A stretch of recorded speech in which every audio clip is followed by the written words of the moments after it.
जळगाव जिल्ह्यात जळगाव तालुक्यात गावाचं नाव चिंचोली फार्म. चिंचोली फार्म आणि ते चिंचोली फार्मचे राहणारे कोण? रोडू पाटील. परमेश्वराने त्याला कुठल्याच गोष्टीची कमी नाही. पैसा अर्थात अंदाजा देवाने भरपूर दिले. 5 मुलींच्या मुलींचे लग्न झाले. त्या मुली त्यांच्या सासरी निघून गेल्या. 7 दिवसाचा एकच मुलगा नाव त्याचं सुभाष. सुभाष लग्नाच्या वयात आला आणि आई बापाने विचार केला की मुलाचं लग्न करायचं आहे. दिवाळीचा सण आला आणि त्या दिवाळीच्या सणानिमित्ताने काय झालं? 5 काही बहिणी आल्या घरला आल्या.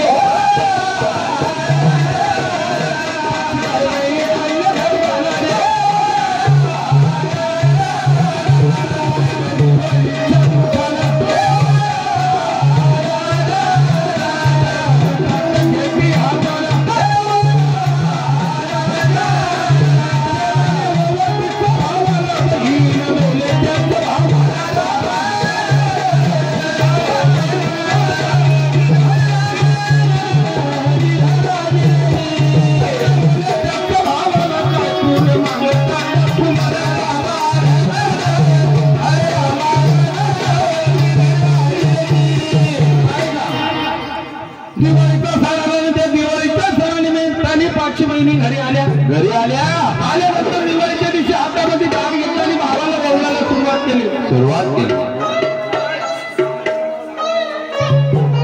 त्या 5 बहिणी घरी आल्यानंतर त्या भावाला काय म्हणतात? दादा काय म्हणतात? आणि तो बहीण भावाचा प्रेम कसा असतो आणि ती बहीण त्या भावाला म्हणते. भाऊ काय बहिणीला म्हणतात? ताई माग, तुला काय मागायची मी देण्यासाठी तयार आहे. त्या बहिणी काय म्हणतात? दादा तू काय देणार? आम्हाला काय देणार? परमेश्वराने सुखी घराण्यात दिले की आम्हाला कुठल्याच गोष्टीची कमी नाही. पैसा भांडवल सर्व दिले. सुखी घराण्यात दिले. एक घर आई बाबाची इच्छा पूर्ण करून टाक. बरोबर. लग्न करून टाक. मुलगा ऐकायला तयार नाही. नेहमीप्रमाणे शिर्डीचे साईबाबाची पूजा करायचा. एका दिवसाची गोष्ट. शिर्डीचे साईबाबा त्याच्या स्वप्नात आले. स्वप्नात सांगून काय गेले की सोडा या वर्षी काय लग्न करू नको. लग्न जर करशील तर तुझ्या जीवाला धोका आहे. लग्न करशील तर घोर बसायचं नाही. एवढं सांगून स्वप्नातून निघून गेले. आई बाप बहीण भाऊ म्हणतात की लग्न करून टाक. मुलगा काय ऐकला तयार नाही. शेवटी बहिणी काय म्हणतात? या वर्षी लग्न केलं नाही आम्ही तुझ्या घरी दिवाळी अखाजीला येणार नाही. शेवटी त्याचा नाविला झाला आणि त्या बहिणींना काय म्हणतो? ताई मला मुलगी पाहिजे का? मी लग्न करण्यासाठी तयार आहे. कुठे गेले? चालून गेले गावाला. हो रामा रामा रामा.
नाही परमेश्वराने त्यांना सुद्धा कुठल्या गोष्टीची कमी नाही. कमी नाही. त्या देवाने भरपूर दिला.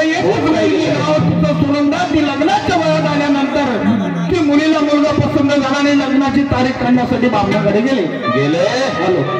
परंतु सुभाष रावांनी कुंभरास आहे 7.5 त्याच्या मागे आहे. शनी बाबा त्याच्या पाठीशी आहे. या वर्षी काही मुलाचं लग्न निघत नाही. पाटलाने खिशात हात घातला आणि 500ची नोट दिली. अहो दादा पैसे देऊ नका. अहो पैसे घेणारा मी ब्राह्मण नाहीये. माझं पंचांगण सांगते की मुलाचं लग्न निघत नाही. पुन्हा खिशात हात घातले. पुन्हा 500ची नोट दिली. अहो दादा पैसे देऊ नका. अहो माझं पंचांगण मी पाहिलंय पण लग्न निघत नाही. शेवटी त्याचा नाविला झाला. तरी आमच्या मुलाला राजी केले आणि तुम्ही लग्नाची तारीख कळत नाही हो. शेवटी त्यांनी नाविला दिलं. नाव बदलून तारीख काढली. तारीख काढली. कोणती 16 तारीख काढली. आणि त्या 16 तारखेला काय झालं?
मंडप सजले गेला. इकडे नवरीन बाईला हळद लागली. नवर देवाला हळद लागली आहे.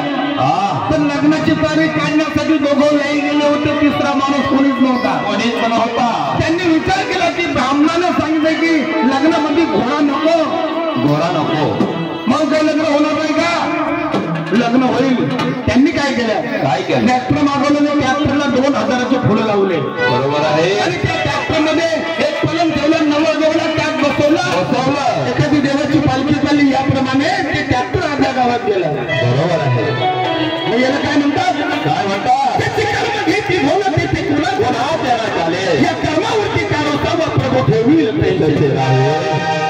कर्माच्या फिरल्या गती तिथे काय केलं रघुपती? माणसाच्या संचितात माणसाच्या नशिबात जे लिहिलं आहे ते होणारच. जो सतीने टाकला तो कोणाला चुकला नाही आणि चुकायचाही नाही. तो नवरदेव ट्रॅक्टर मध्ये बसला. नशिबाने होणारा केला. तकदीरनं घरा आणला. काय झालं? मुंबईहून त्याचा मित्र आला. त्याच्या मित्राने पाहिलं ते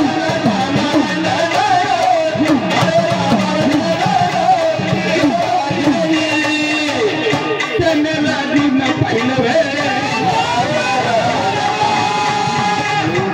त्याने विचार केला पैसा अर्घ धंदा सर्व. पण लग्नामध्ये भोळा दिसत नाही. कोणाचा न विचार घेता त्याला असं वाटतं लग्नात भोळा आणलं ना तर माझ्या मागे जळगावला गेला आणि जळगाव भोळा आणला.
त्या बहिणीच्या कानावर आलेल्या त्या बहिणी काय म्हणतात दादा अर्गणगाव थोडं कमी करा. ऐका, या पाहुण्याबद्दल आमच्या महाराजांनी संजू भाऊला 100 रुपये बक्षीस दिलेले आहेत, त्याबद्दल पार्टी आभारी आहे.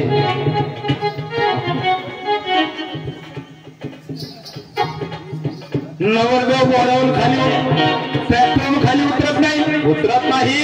5 महिने त्या ठिकाणी आलेले आहेत. त्या बहिणी म्हणतात की दादा तुझी शोभा नवरदेवाची घोड्यावर आहे. मुलगा ऐकायला तयार नाही. शेवटी त्या बहिणीला राग आला, दादा पण तू घोड्यावर बसला नाही. आमच्या सासरी निघून जाऊ, आम्ही तुझ्या लग्नात थांबणार नाही. विचार केला देवा परमेश्वरा, माझ्या बहिणी जर लग्नातून निघून गेली, माझ्या लग्नाची काय शोभा काय राहणार. शेवटी नाही लग्न परमेश्वरा करता करीवता पुढे. मग त्याने काय केलं, जाऊन बहिणीच्या पाय पडला रे हो. जाऊन बहिणीच्या पाय पडला रे हो. ताकद दिला रे हो. वडील लोकांच्या पाय पडला हो.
घोड्यावर बसला नाही, आताच्या आता मी आमच्या सासू निघून जाणार. शेवटी त्याचा नाव विला झाला मायबाप.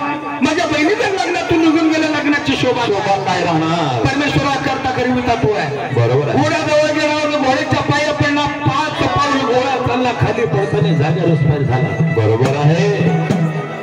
माणसाच्या संचितात माणसाच्या नशिबात जे लिहिलेलं असतं ते होतं. ज्याची कर्म घेतली घोडं देते कोणाला चालेल. या कर्मावरती कारू सर्व प्रभू ठेवली या कर्माच्या फेडण्यासाठी काय करतील रघुपती.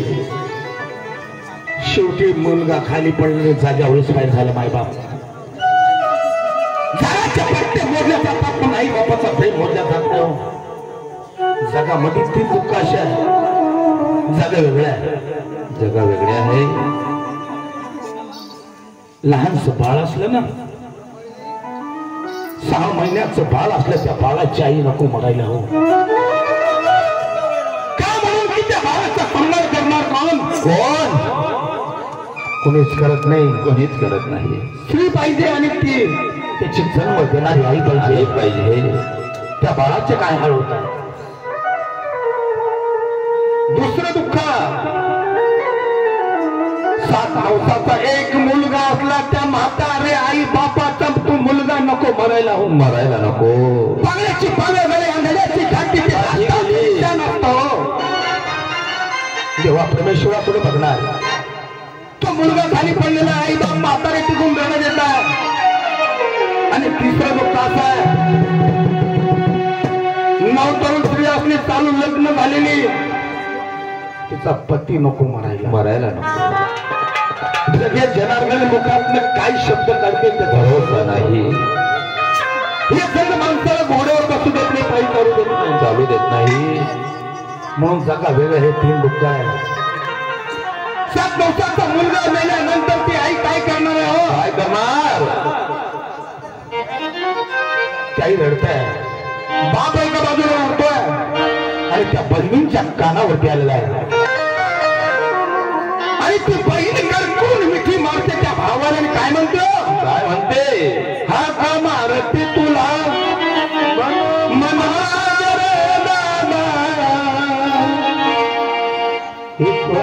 दादा माझं सत्य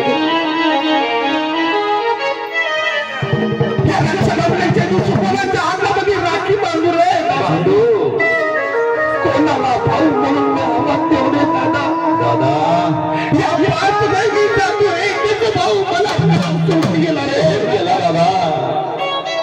म्हणून दादा मी तुला आवाज देते, काय म्हणते बाई दादा, दादा ढाका मारते तुला मन माझे रे दादा, भाऊ मी जैसा सरे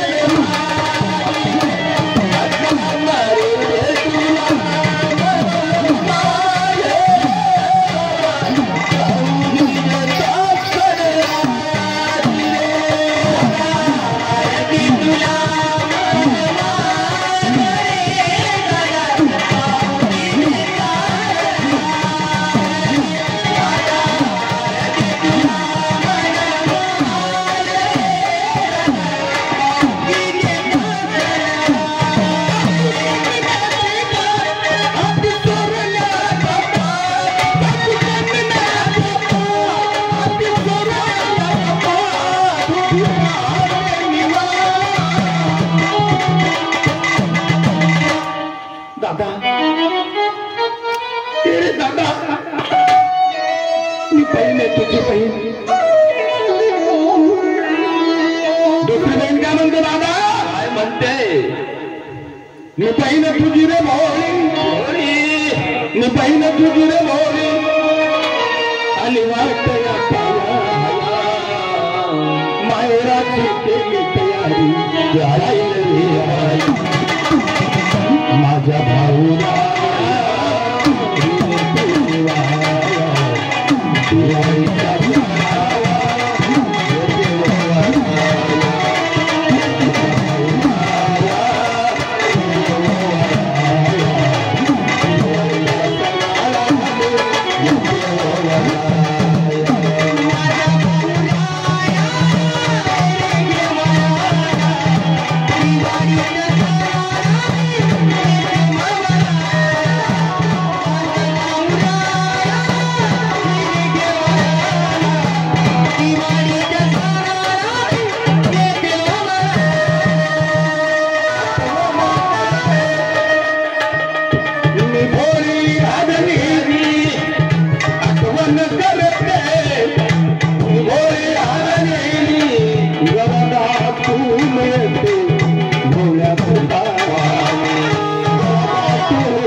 माहेराची केली तयारी जाईल रे माझ्या भाऊला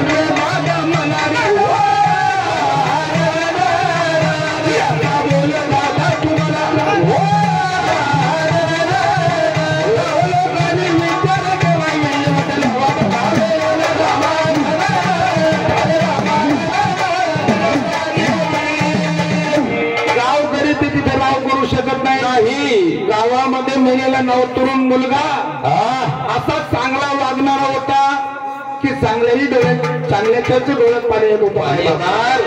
त्या ठिकाणी सर्व तात्यावर थांबले गेला.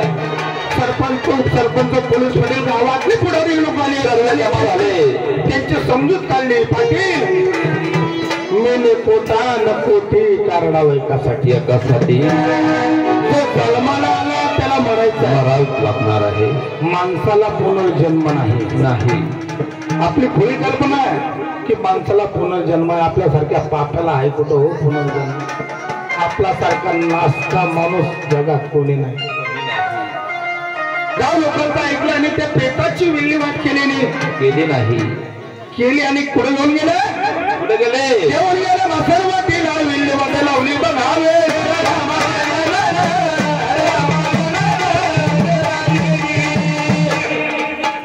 इकडे त्याचा प्रकार झाला हो झाला.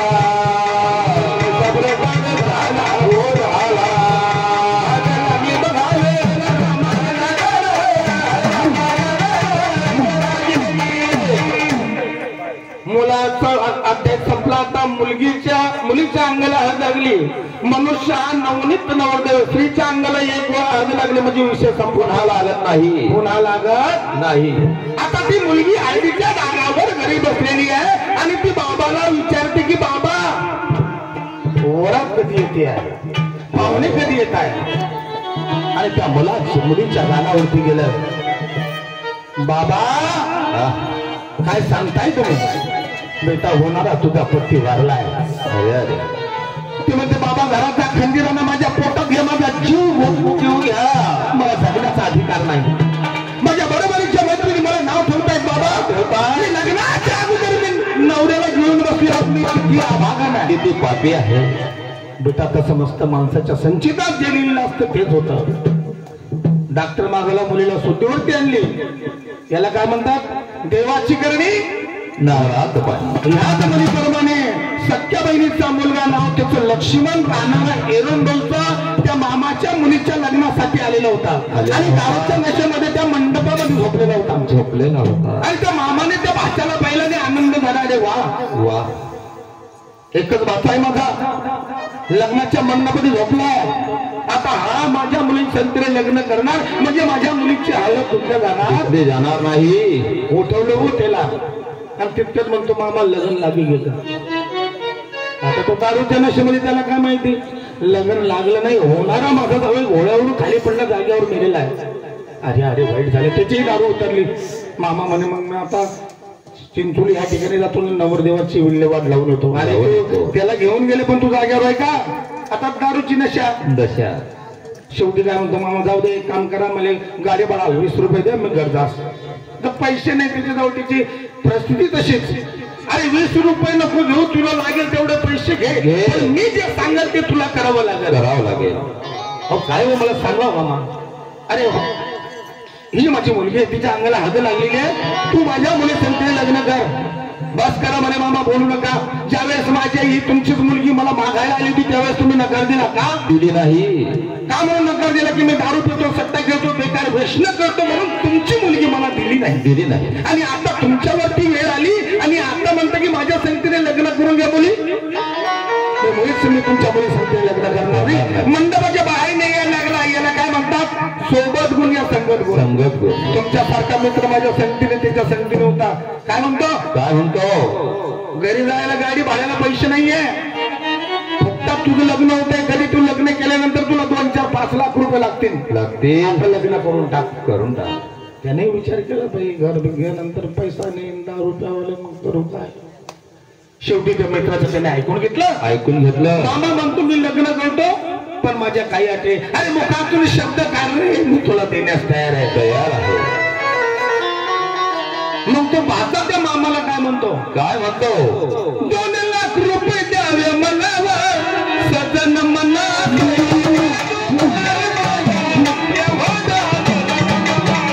2 लाख रुपये द्यावे मला सजन मना.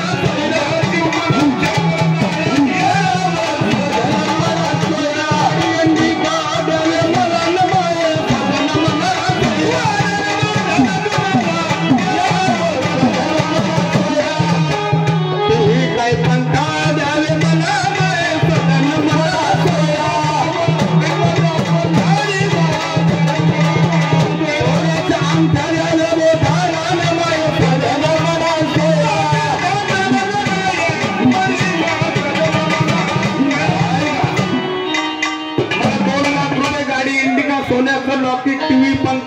द्या तेव्हा मी लग्न करणार. त्या मामाने डोक्याला हात लावून घेतला तेव्हा याला काय म्हणतात टाइम पडे बाका कसे को करणार बाका.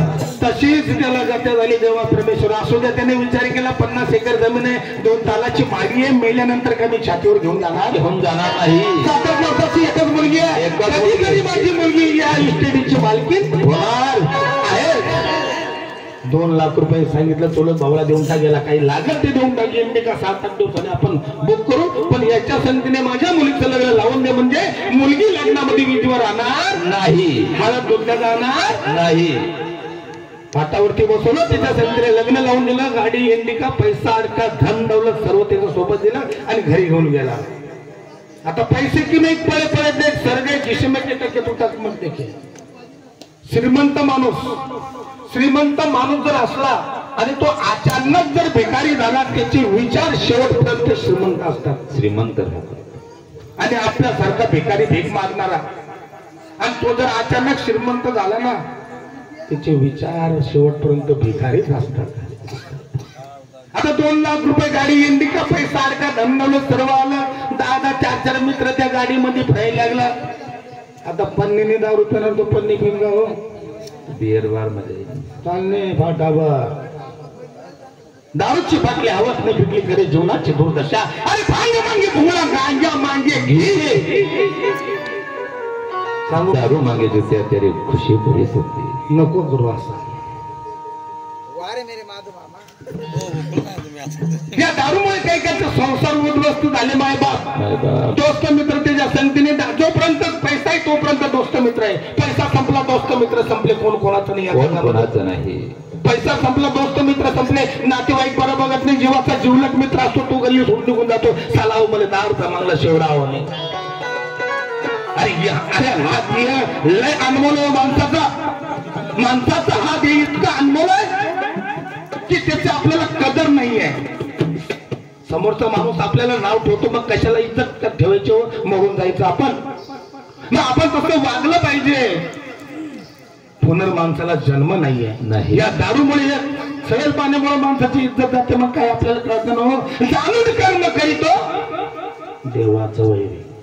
माणसासारखा हुशारपणाने या जगात कोणी नाहीये. त्याला चालता येतं, त्याला बोलता येतं, कुठं आग लावायची लावतो, विझवतोच, घडवतो. सर्व काय म्हणतात, जाणून कर्म करी. मुद्दामून करतो तो. माणसासारखा हुशारपणाने या जगात कोणी नाही, पण तो मुद्दामून करतो. माणसाने कधी असं करायचं नाही, कोणाचं वाईट चितायचं नाही, कोणाचं वाईट करायचं नाही. आणि नेती मक्ता बुद्धी चांगली ठेवा. कर्म तेरा अच्छा तो किस्मत तेरी दासी है, नियत तेरी साफ तो घर में मधुरा काशी है. काही जत नाही. संतने पैसा अडका, धन दौलत सर्व जागेवर होऊन जात आहे. इंदिरा गांधी काही कमी होती ती बाई, मागे वारली. राष्ट्रपती होती, पंतप्रधान होती ती बाई. पुरा भारत तिच्या ताब्यात होता. आपल्याजवळ काहीच नाही. जग राहिलं का? ती मेल्यानंतर जग राहिलं नाही. आपल्या मेल्यानंतर आपले मुलं जगणार आहे, त्यांच्या पद्धतीने ते जगणार आहे. पण माणसाला तसं वागितलं नाही, म्हणून घरामध्ये काळ बसला. त्या दारूच्या नशेमध्ये 2-2, 4-4 मित्र थंडीने त्याच्या सोबत राहायला लागले. पत्ता काय लागला, सत्ता खेळणे आला रे हो.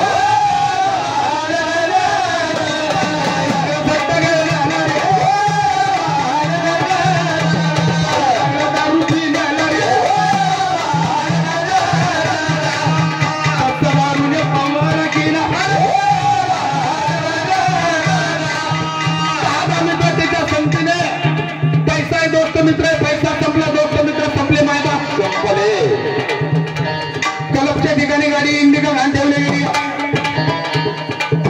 दारूवाला 2 लाख खाऊन दिला. टीव्ही पंखा दुसऱ्याने विकून टाकला.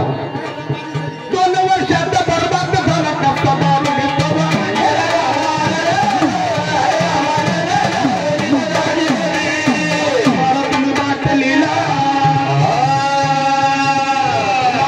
तुम्ही बाटलीला.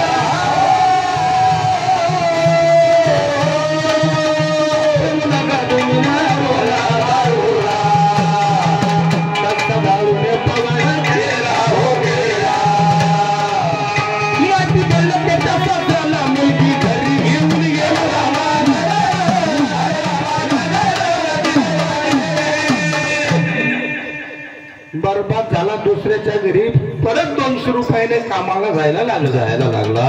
सासऱ्याला माहिती पडलं 50 एकर जमिनीची मालकीन बंगल्यामध्ये राहणारे दुसऱ्याच्या घरी कामाला चालली 200 रुपये रोजाना. बापाला माहिती पडलं की ती आत्मा दुखले गेलाय. कोणाचा आत्मा दुखल्यानंतर काय देऊ त्याचा भरोसा नाही. बाप गेला त्या मुलीला घरी घेऊन आला. भाऊ संध्याकाळी 5-5:30 वाजता घरी आला. बायको चहा ठेवेल म्हणून. घरामध्ये बायको कुठे नाहीये. आईला विचारलं बरं माझी बायको म्हणजे तुझा सासरा आला ना घेऊन गेला. रागामध्ये भाऊ दारू प्यायला लागला जबरदस्त. हप्ताभर काम केलं. 700-800-1200 जमा केले आणि गावाचा बाजार आला. बाजाराच्या दिवशी फिट झाला. भाऊनं काय केलं तणनाशकची बाटली घेतली आणि त्या दारूच्या नशेमध्ये तो पिऊन गेला. स्वतःच्या जीवनाचा माणूस स्वतः शिल्पकार आहे. तूच आहे तुझ्या जीवनाचा शिल्पकार. म्हणून ज्याचे कर्म घेते झोल ते पुन्हा त्या दारूच्या नशेमध्ये ती बाटली घेतली भाऊ पिऊन गेला. जाग्यावरती मरण पावला.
संजू